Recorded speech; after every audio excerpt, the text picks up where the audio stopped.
ni kwanda Rose Media yijin kwanza na kolala nkobaze ni mujo najjo tesakengala mukwana subscribe yenze tuyanze gera tena na subscribe ngotera ko notification abere ngofuna video mubodde banango mwana mwala ashakama mukama omulungi amusumuludde omwana omulenzi a bouncing baby boy ashakama omunene mugwanga mukwano wano kwanda Rose Media tukuyozeza kulika omwana omugambo ngagutokomose abantu ngabayogerera omwana owobuwala nenga mbano mulimu Calvin Kayanja yavaya ate namogera bubinyo nagamba bamusibirako olubuto n'ekibuga kyamulema ali waabwe jinja ali mu kugenda kubasawo ononoli naye nga bannange mukama muswaziza omwana owobuwala nakubawo omwana omulenzi era nga bambi tumuyozayoza nnyo ate ye Baby Gloria yavuddeyo n'agamba nti ye mukyala mulokole era alina kusooka kumaliriza kusoma atikirwe alyoka afune obufumbo ng'abantu abadde bamupiika okufuna omwana na oba omwami n'agamba kasooka amaliriza okusoma naye ng'omusajja gw'ayagala yawadde ebisaanyizo alina okubanga mulokole alina okubanga afaayo ate nga muntu mulamu kati no gwamwepikira byolina okutunuulira nga tonagenda mu maaso ge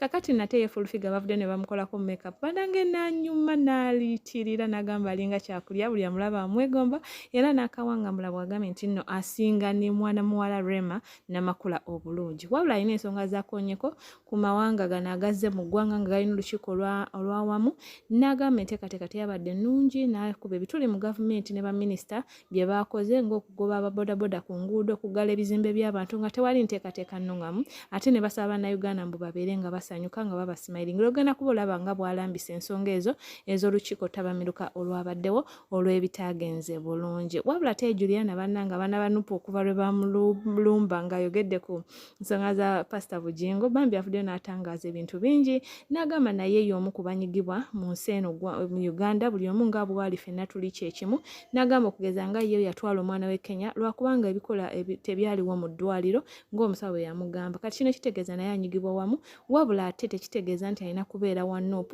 newankubadde nga Bobi Wine mukwano gwe nnyo era batuula wamu ne boogera era amusanyukirako alina byalambisa otusaana obirabeko mukwano kankutere vidiyo nga bwe zigenze mukama omulungi akunkuumire beera bulungi bye banga batera okugamba bw'omala okusoma kikyolinda ate nze atagenda kukolera mu ofisi ya muntu empozi nga gyeringa egaba ssente eziwera nungi ate mumusabire nfune omuntu omulungi nga daddi wange toyinayo gw'olaba bangi bendaba musabire nchuzinge bulungi. Of course, the non-negotiables are God-fearing. You need to be a born-again Christian. There's no way we're going to link different worlds together. You need to be my friend, my best friend. You need to be supportive. Manyi atali mulokole. Kati banaye nga tufuna ekizibu nga nzina musala nga kwatamanyi kuba sala. Sure, we know kwanga now when you join me and our family has to be powerful. Nga tedi chisatu attacking. And omuntu atali mulokole rana weka in a family, you know? So, omulokole is a non-negotiable. Akabuto kajja danga sina bana. Ate wenzala banji wana tekayi ku kek nenga 2 or 3. Woba wakubeera na musajja ngo dating omusajja. Mu datingira emya oloza musobola datingira myaka emeka nga temunnewa. I think it depends on God's will. Naye I think omuntu ino manya. I have a confidence. Wanji? I have a confidence. Ndi mulungi. Oyine eriiso. Byonna ndi mulungi ate kati kulabira mu ngoye bwemba bwerera ate mpitawo. Era gwe ko oli muganda wa Rema. Nsukka ate ndi muwo Rema musinga. Rema musingako. Abo batukopa bukopi twali abawa mu break. Omanye bisale bisinga sitera kola meka. Osinga Rema Namakula obulungi. Exactly. Watch mamaze kuteeka embatwala. Kubanga ezipoda muzijjako emisolo. Ebintu byo tubyoga mu bubi. Mugenda kunyiza abantu mbeta misensi yawe naye abantu bali ekyawa. Kasisi byonna byogere babagambye temunyi muteekeko simayiro. Ani agenda ogiteekako? Minister ani agenda oteekako simayiro? Kati mugenda tukako okunaaba. Mutugame ne perfume. Ne perfume. Mugamba tayingira kibuga kati mugenda twagira bwatana perfume tojja Kampala. Bwatana perfume tojja ku machi. Mujja kunyirira abagenyi baffe. Mujja kunyirira abagenyi baffe. Mugenda kati mwabutale mwatandika tusibala okuddawo nakati mugenda tuggala. Mutandikiriza kubanga mwagala okuyisa sente, mwagala okuyisa budget. Munjaga president atabantu bave ku ngudo sawa mwenda. Kesi sogato kizimbe ky'omukazi omunaku masikini anonye sente. Mbo bakola amabati. Kesi wabadde ina abekatu abagambye ogasiiga. Auntie, let me tell you something. It's okay nchogereko nakyo nkimale. Mama oli mama wange ndo sitakera ngenda mukolera na yingini angenda tali kukola nabo. Era bimumbi ebiteso byange benjo kuwangayo. Babadde abo balina all right ewandikira MTN Airtel, Pepsi Cola, whatever. Nabana abantu abatunda lanji babayita batya? Lanji bagiyita batya? Nyingi Pasco Global. Ne baba wandika ne baga musiga ebizimbe byonna one color Uganda bendera ya Uganda. After lukungana abantu bajja kwesigira lanji zawe nene ngate mugadde bantu. Mwandi badde ezo companies zo badde ku promotion. Kabere M10 yandisize. Pasco na Bobi Wine omu ku bantu bensinga okusanyukira ng'afunye milestone. Nsanyuka nnyo kuba mmanyi gye yava ng'omuntu, not as a politician. Nsanyuka nnyo okulaba ng'afunye byafunye because omwami oyo, he believes in himself. Like he just told himself, I'm going to make it, and he did. So based on where he came from and where he is right now, you have to respect it. Am I happy for him? Absolutely. Am I happy to see him succeed and to see his family flourish? Absolutely. Do I have the same political beliefs as he does? No. Ate ekyo buli omu alina eddembe lye. Just because ndi mukwano gwa Bobby kyali tekitegeeza nti nina okugenda and join his campaign, his political campaign. Nange ndi waddembe okukola nze byenzikiririzaamu ng'omuntu kuba we are different. Bwe mugamba mbu lwaki tojoining a struggle, I think that's not fair because oba tompadde nze chance nange kola byange nze byembelievingamu. Ate ekyo tekitegeeza nti ye byakola bibi oba tebirina lugendo oba tebirina purpose. No. Just kitegeeza nti byakola birala nange byenkola birala, but we're friends and we wish each other well. I'm talking about this because I've seen people over the years, not just this weekend, not just this year, nga banvuma ne nga banvumira mu linnya lya Bobby. You know, nga bampita traitor. I even saw someone calling me specioso. Like, ngolusi binsesa.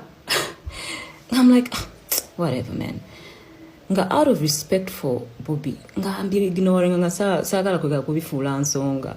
So I used to ignore it. But maybe that backdrop, I hope it helps you okumanya nti Bobby Wine and I tetulina buzibu with each other. We talk actually.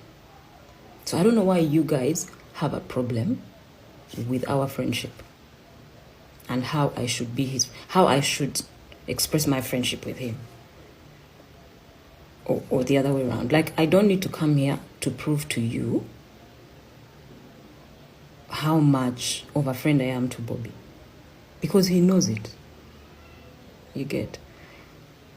So if you're kumvuma nga mukosera erinnya lye, please mubireke. But again, if you continue, I can't stop you. I can't control. Chemusalawo okwogerawo okumvuma. Sabi controlling a siri muvumi simanyi kuvuma. So sigenda kujja wano and exchange with you. Another point, and this ndoza just kuongeleza ku kino kyembadde ngamba, is for us to listen to each other, because I hear you when you guys are talking. Mwangambye nti gwe Juliana tomanyi bulumi bwe tuyina. Munsonyiwe mbanga bye nayogedde byaba rubbing the wrong way. That was not my intention. It wasn't my intention to come and open your wounds okubajukiza obulumi bwe muyina. I don't deny nti obulumi we buli. Ensi yaffe teri perfect. Nange nkimanyi. Ensi yaffe erina ebizibu bingi. Nkimanyi. Nange bwe yafa. Rest his soul. Partly why he passed was because amalwaliro gaffe mu Uganda, they couldn't cater for his needs at that time. Nali nina okuyiiya to try and save him. Nenkwata omwana wange ne mutwala e Kenya. Mwamulowooza tekinnuma buli lunaku nti I couldn't save my son. Of course, ne Katonda comes into play. Katonda batu bwe yasalawo maybe his time yali etuuse.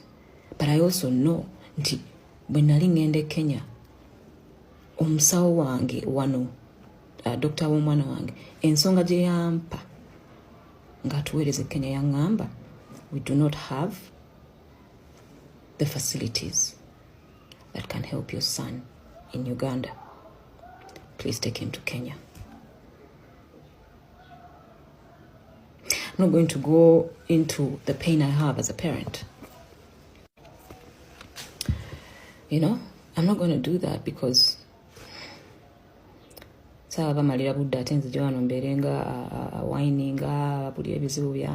not who I am. Even to be singer, being Pitamu, I deal with them alone.